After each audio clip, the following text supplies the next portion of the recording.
बरागुली democratic front के कार्यकर्ताओं द्वारा 5 दफा मांगों को सामने रखकर आने वाले दिनों में फ्लाईओवर निर्माण से संबंधित डीपीआर व मानचित्र आम जनता के समक्ष प्रकाशित किए जाने का मांग रखा गया है। वीडीएफ कार्यालय में एक पत्रकार सम्मेलन के जरिए इस संदर्भ में विस्तारित जानकारी दिया गया। आह्वायक जयदीप भट्टाचार्य तथा प्रदीप दत्तराय व दूसरे सदस्यों ने संदर्भ में विस्तारित तौर पर खुलासा भी किए और तो आम जनता तथा व्यापारी वर्ग द्वारा जो समस्याएं दर्शाई गई है उसे सकारात्मक कहते हुए वीडीएफ के कार्यकर्ताओं ने जल्द से जल्द इस सदन में सही डीपीआर व तस्वीर पेश किए जाने का भी मांग किया।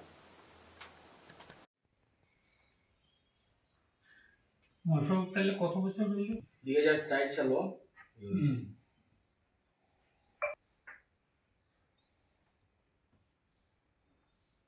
বাজপেয়ীর মূর্তিও বইয়েছে।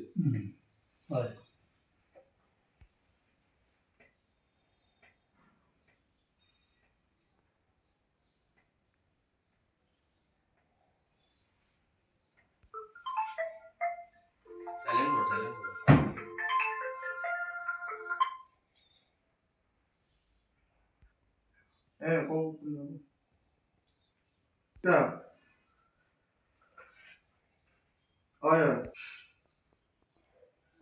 বৃহস্পতিবারে ওকে ওকে আজ থেকে প্রায় 21 বছর আগে অটল বিহারী বাজপেয়ী যখন প্রধানমন্ত্রী ছিলেন, ওনার স্বপ্ন ছিল যে সারা ভারতবর্ষকে একজোট করার জন্য, একটা যোগাযোগের ব্যবস্থা করার জন্য কাশ্মীর থেকে কন্যাকুমারী এবং সৌরাষ্ট্র থেকে শিলচর পর্যন্ত মহাসড়কের কাজ শুরু করেছিলেন।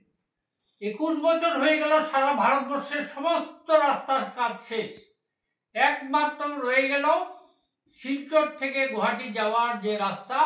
বাকি অংশ বিগত সরকারের আমলে হলেও আজ প্রায় 11 বছর ধরে হারেঙ্গা যাও টু বালাছড়া এই জায়গার কাজ আজ পর্যন্ত শেষ করতে পারেনি, অথচ অটল বিহারী বাজপেয়ীর মূর্তি বসে গেছে। এটা আশ্চর্য লাগে যে বর্তমান সরকারের কিছু মন্ত্রী, সাংসদ, বিধায়ক তারা পিকনিক করতে গিয়ে হারেঙ্গা যাও টু বালাছড়ার কাজ কতটুকু সম্পন্ন হয়েছে সেটা জনগণের সামনে খুব আনন্দে উল্লসিত হয়ে প্রকাশ করছেন যে আগামী 31শে জানুয়ারি এটা খোলা হবে। এবং তারা এও বলছেন কংগ্রেস আমলে এসব কিছু হয়নি, এবার বিজেপি এসে সেই রাস্তা কমপ্লিট করছে। এটা তো ঐতিহাসিক মিথ্যা। যাই হোক, এসব কথা আমরা যেতে চাই না। আমরা চাই 31শে জানুয়ারি যেন ঠিক আমাদের মহাসড়কের কাজ শেষ হয়ে যায় এবং শুরু হয়ে যায়।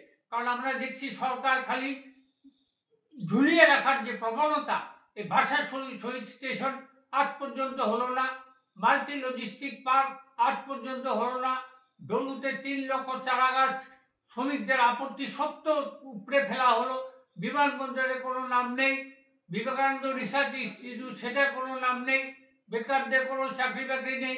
এসব নিয়ে বর্তমান বরাক উন্নয়ন মন্ত্রী নীরব কেন? ওনার কাছে আমরা স্পষ্ট জবাব চাই, কেন ভাষা শহীদ হচ্ছে না সেটা স্পষ্ট করে সরকারের স্থিতি কি সেটা বলুন, সেটা জনগণ জানতে চায়। প্রতিটা প্রতিশ্রুতি কেন বা? তাছাড়া মহাসড়ক আমাদের প্রয়োজন আছে, এসে অস্বীকার করার কোনো উপায় নেই, কিন্তু বরাকের কোনো বেকাররা কেন চাকরি পাচ্ছে না? মুখ্যমন্ত্রী প্রতিশ্রুতি দিয়ে গিয়েছিলেন যে 3য় 4র্থ শ্রেণীর চাকরি বরাকের ছেলে মেয়েদের জন্য রিজার্ভ থাকবে। পরবর্তীকালে উনি বলেছেন বিধানসভায় যে আইনগত সমস্যা আছে। এসব ধোঁকাবাজি আমাদের বরাকের ছেলে মেয়েদের জন্য আর কতদিন চলবে? তাই আমরা সরকার এবং মুখ্যমন্ত্রীর বরাক উন্নয়ন দপ্তরের মন্ত্রীর কাছে আমরা এসব ব্যাপারে স্পষ্ট কথা শুনতে চাই।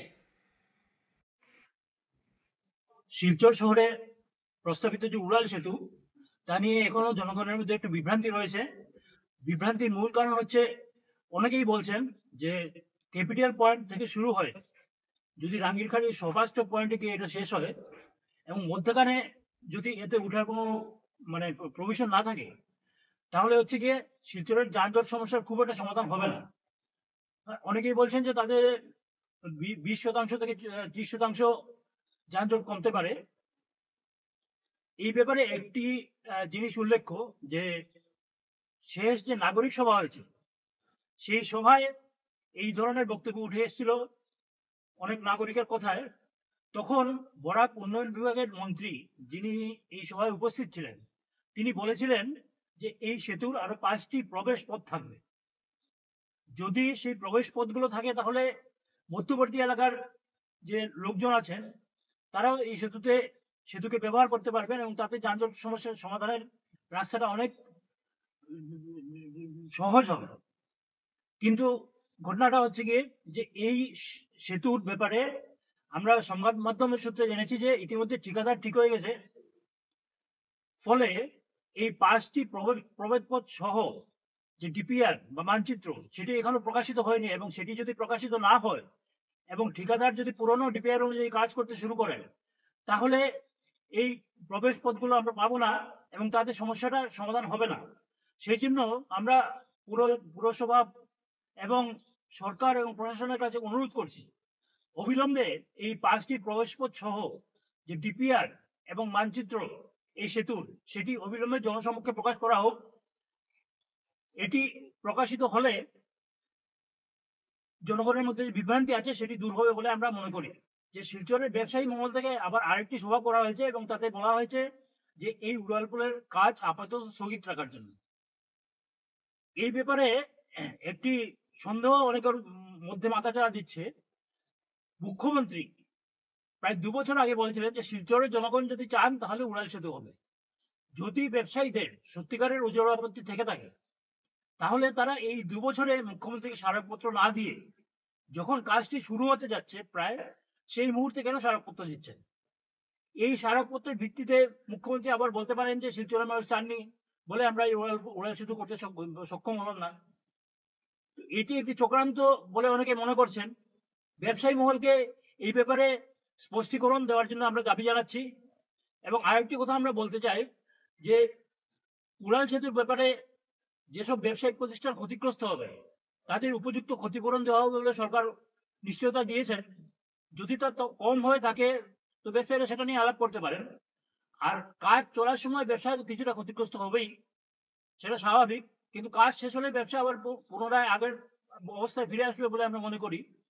এই যে সাময়িক ক্ষতি হচ্ছে সেটি ব্যবসায়ী মহলকে মেনে নিতে হবে বৃহত্তর স্বার্থে।